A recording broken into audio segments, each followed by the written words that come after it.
ဟုတ်ကဲ့ဒီတကကျွန်တော်တို့ကဘာတွေလောက်ကြမလဲဆိုရင်အိမ်ဆဲအကြောင်းကိုကျွန်တော်တို့ဆဲကွက်တွေအကြောင်းကိုပြောပြမှာဖြစ်တယ်ကျွန်တော်တို့ဒီမှာ A B C D E F စသဖြင့်ဒါတွေဒီဒီအောက်မှာအကွက်လေးတွေကိုတွေ့တယ်မလားအဲ့ဒါလေးတွေကိုကျွန်တော်တို့ဘာခေါ်တယ်လဲဆိုရင်ဆဲကွက်လို့ခေါ်တယ်ပေါ့နော်ဒါဆိုရင်ဒီအောက်မှာလဲ1 2 3 4 5 6 7စသဖြင့်ကဏ္ဍတွေထောင်ပေါင်းများစွာရှိတယ်ပေါ့နော်ဒီအောက်မှာထောင်ပေါင်းများစွာရှိတယ်ဒီမှာ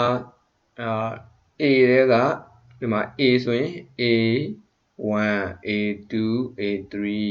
B မှာဆိုလို့ရှိရင် B1 B2 B3 ဒီလိုဆင်းနေသွားတာပေါ့နော်အဲ့တော့ကိုရိုက်ထားတဲ့ data ဟာဘယ်ဆဲကွက်မှာရှိတယ်လဲဆိုတာသိထားဖို့လိုတယ်အဲ့တော့နောက်တစ်ခုကျွန်တော်တို့ပြောချင်တာကဘာလဲဆိုရင်ဒီမှာဒီတောက်မှာမြင်လားဒီမှာကျွန်တော်အပေါင်းပုံစံလေးနဲ့တက်ချင်လေးပေါင်းပုံစံလေးနဲ့အဲ့မှာအဲ့တောင်လေးကိုတစ်ချက်မောက်လေးနဲ့တောက်လိုက်အကုန်လုံးကိုဆက်လက်ပေးသွားပြီအဲ့တော့ကိုကအိမ်ဆဲထဲမှာရိုက်ထားတဲ့အကုန်လုံးကိုဆက်လက်ပေးချင်တာပါဆိုလို့ရှိရင်ကျွန်တော်တို့ဒီတောင်းအားလေးကိုတစ်ချက်နှိပ်လိုက်ပါနော်ဖြုတ်ရှင်သူ့ကိုပဲတစ်ချက်ပြန်နှိပ်လိုက်ပေါ့ဖြုတ်ရှင်ဘေးကိုတစ်ချက်လောက်တောက်လိုက်တက်ချင်သူ့ကိုတစ်ချက်နှိပ်โอเคအဲ့ဆိုရင်ဒီမှာ A ဆိုတာဟော A ပေါ်ကိုကျွန်တော်တို့မောက်ကလေးနဲ့တစ်ချက်ထောက်လိုက်ရင်ဗာလေးကျတာလဲဆိုတော့မြားလေးတွေ့တယ်မလားမြားလေးသူ့ကိုတစ်ချက်နှိပ်လိုက်ကျွန်တော်တို့ဆက်လက်ပေးသွားရနော်ဒီ A ဇယားကြီးတစ်ခုလုံးကို A ဒီ arrow ဒီအခန်းကြီးတစ်ခုလုံးကိုသူကဆက်လက်ပေးသွားတယ်ပေါ့နော်ပြမယ်မြင်လားဆက်လက်ပေးသွားရနော် B ကိုဆက်လက်ပေးခြင်းလဲအဲ့လိုပဲ C ကိုဆက်လက်ပေးခြင်းလဲအဲ့လိုပဲတစ်ခန်းလုံးကိုဆက်လက်ပေးတဲ့အခါမှာအဲ့လိုလုပ်မယ်ဟုတ်ပြီကျွန်တော်ကမတူတဲ့ဆဲကွက်တွေကိုဆက်လက်ပေးခြင်းတာဗျာ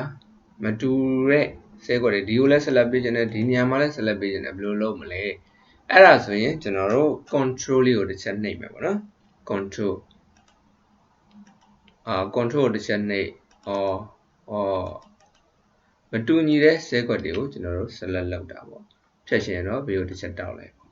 အဲ့တော့ column တွေဒီ column တွေအကုန်လုံးတစ်ခုချင်းစီကြောပြီးတော့လုပ်ရှင်တယ်ဆိုလို့ရှိရင် keyboard က control ကိုတစ်ချက်နှိပ်ထားမယ် A ပေါ်မှာတစ်ချက်ထောက် D ပေါ်မှာတစ်ချက်ထောက်ဒီပေါ်မှာတစ်ချက်ထောက်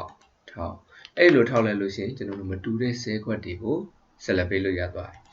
ဆက်လက်ပေးတာအရင်ရေးကြည့်ရနော်ကွန်ပျူတာရဲ့ဘယ်သင်ခန်းစာမှာမဆိုကျွန်တော်တို့ web ပဲဖြစ်ဖြစ်ဘယ်ဟာပဲဖြစ်ဖြစ်တခုပြင်နေပြီဆိုရင်သူ့ကိုဆက်လက်ပေးရမယ်ဆိုတာဘယ်တော့မှမမေ့ပါနဲ့โอเคနော်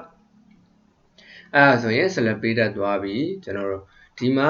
အတန်းလေးတွေတွေ့ရမလားဒီအတန်းလေးတွေလေဒါလေးတွေကို column လို့ခေါ်တယ်ဘာလို့ခေါ်လဲ column လို့ခေါ်ရနော်သူ့ဘောတစ်ချက်ထောက်ပြီးတော့ကျွန်တော်တို့ဖိဆွဲလို့ရမယ်ဒီမှာဒီလိုလေးဆွဲလို့ရမယ် column ကိုထောက်ချင်ဒီ ABC ကြားထဲမှာသွားထောက်မှရမှာလေဒီလိုလေးထောက်လိုက်ရင်သူ့ရဲ့ column လေးတွေက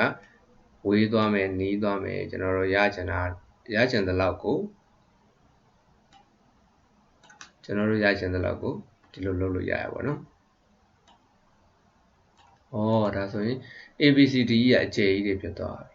โอเคเนาะအဲ့ဒါဆိုရင်အခုဗီဒီယိုပိုင်းသင်ခန်းစာမှာကျွန်တော်တို့ဆဲကွက်တွေအကြောင်းကိုနားလည်သွားပြီဘယ်လိုဆက်လက်ပေးရမယ်ဘယ်ထဲမှာဘာရှိတယ်ဘယ်လိုလုပ်ရမယ်ဆိုတာနားလည်သွားပြီเนาะကျွန်တော်တို့နားလည်ခဲ့တာကဆဲဇယားကြီးတစ်ခုလုံးကိုဆက်လက်ပေးတာပြန်ဖြုတ်တာနောက်ပြီးတော့ row တစ်ခုချင်းစီ column တစ်ခုချင်းစီကိုဆက်လက်ပေးတာဒီလို down လိုက်ဆိုလို့ရှိရင် column ဒီလိုအလျားလိုက်ဆိုရင် row လို့ခေါ်တယ်ဘာလို့ခေါ်လဲ row လို့ခေါ်တယ်เนาะအဲ့တော့အဲ့ဒီ row လေးတွေကိုဒီလိုလေးရွှေ့လို့ရတယ်เนาะသူ့ကို row လေးတွေကိုဟာလို့ရှိရင်1နဲ့3ချားထဲမှာဒီလိုလေးလုပ်မယ်โอเคเนาะအဲ့ဆိုရင် row တွေကအကျယ်ကြီးတွေဖြစ်သွားပြီဆဲကွက်တွေကျယ်ကြီးတွေဖြစ်သွားပြီโอเคเนาะcolumn တွေကိုချဲ့နှံ့မယ်ခြုံတက်မယ်โอเคပေါ့ပါပဲပေါ့เนาะကျွန်တော်တို့ပေါ့ပါလေးပဲတွားကြမယ်ပေါ့โอเคနောက်ဗီဒီယိုမှာပြန်တွေ့မယ်เนาะ